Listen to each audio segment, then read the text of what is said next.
دوستو، حضرت ابوبکر صدیق رضی اللہ تعالیٰ عنہ جس فضیلت کے حامل ہیں وہ ہر شخص ہی جانتا ہے۔ جنتیوں کی ایک جماعت کا سردار ہونا، جنت کے دروازوں کا آپ کو پکارنا اور آپ کا سب سے پہلے جنت میں داخل ہونا، اس کے علاوہ بھی آپ کی بہت ہی فضیلتیں احادیث میں ذکر ہوئی ہیں۔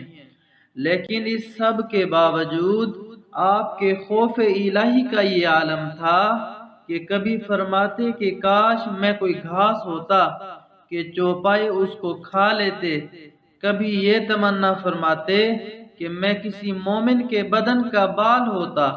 ایک مرتبہ ایک باغ میں تشریف لے گئے اور ایک جانور کو بیٹھا ہوا دیکھ کر ٹھنڈی آہ بھری، پھر فرمایا کہ تو کس قدر مزے میں ہے کہ کھاتا ہے، پیتا ہے، درختوں کے سائے میں پھرتا ہے اور آخرت میں تجھ پر کوئی حساب کتاب نہیں۔ کاش ابوبکر رضی اللہ تعالیٰ عنہ بھی تجھ جیسا ہوتا۔ ربیع اسلمی رضی اللہ تعالیٰ عنہ کہتے ہیں کہ ایک دفعہ کسی بات پر حضرت ابوبکر صدیق رضی اللہ تعالیٰ عنہ اور مجھ میں کچھ بات بڑھ گئی اور آپ رضی اللہ تعالیٰ عنہ نے مجھے کوئی لفظ کہہ دیا جس سے مجھے ناگواری ہوئی۔ فوراً آپ کو خیال ہوا، مجھ سے فرمایا کہ تو بھی مجھے کہہ دے تاکہ بدلہ ہو جائے۔ میں نے کہنے سے معذرت کی تو فرمایا کہ کہہ لو، ورنہ حضور صلی اللہ علیہ وآلہ وسلم سے جا کر عرض کروں گا۔ میں نے اس پر بھی جوابی لفظ کہنے سے انکار کیا۔ وہ تو اٹھ کر چلے گئے۔ بنو اسلم کے کچھ لوگ آئے اور کہنے لگے کہ یہ بھی اچھی بات ہے کہ خود ہی زیادتی کی اور خود ہی الٹا حضور صلی اللہ علیہ وآلہ وسلم سے شکایت کریں۔ میں نے کہا تم جانتے بھی ہو یہ کون ہے؟ وہ تو حضرت ابوبکر صدیق رضی اللہ تعالیٰ عنہ کا خوف الہی تھا، اور یہاں ان کے ایمان و شرافت کی داد دیجئے کہ دوسروں کے ایسے جملوں پر بجائے بھڑکنے کے الٹا ان کی تعریف کرنے لگے۔ یہ حضرت ابوبکر صدیق رضی اللہ تعالیٰ عنہ ہیں۔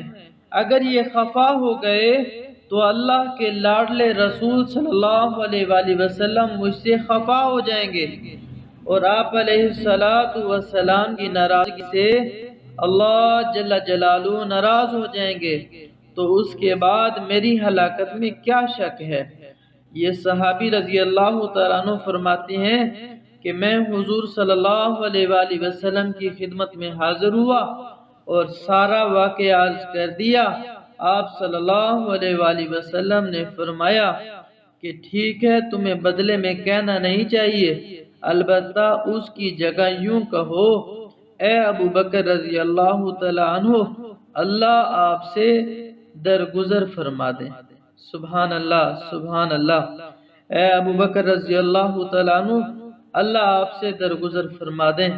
کیا حکمت عملی تھی، کیا حضرت ابوبکر رضی اللہ تعالیٰ عنہ پہ خوف الہی تھا کہ اگر مجھ سے کوئی سخت جملہ نکل گیا، اگلے بندے کو ناگواری ہوئی، کل قیامت والے دن اس کا حساب نہ ہو، دنیا میں ہی اس سے معاملہ حل ہو جائے۔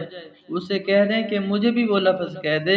جب کہنے سے انکار کیا تو اگلی شکل اپنائی کہ اللہ کے حبیب صلی اللہ علیہ وآلہ وسلم سے جا کے عرض کرتا ہوں، انہیں کہیں گے تو معاملہ حل ہو جائے گا۔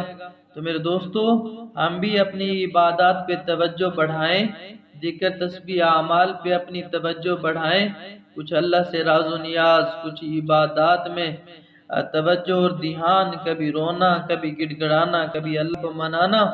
زندگی کی پل کی فکر نہیں، زندگی کے پل کا پتہ نہیں، کیا پتہ کس پل میں زندگی کی شام ہو جائے، تو ہر پل کو آخری پل سمجھ کے قدردانی کرنے کی کوشش کریں۔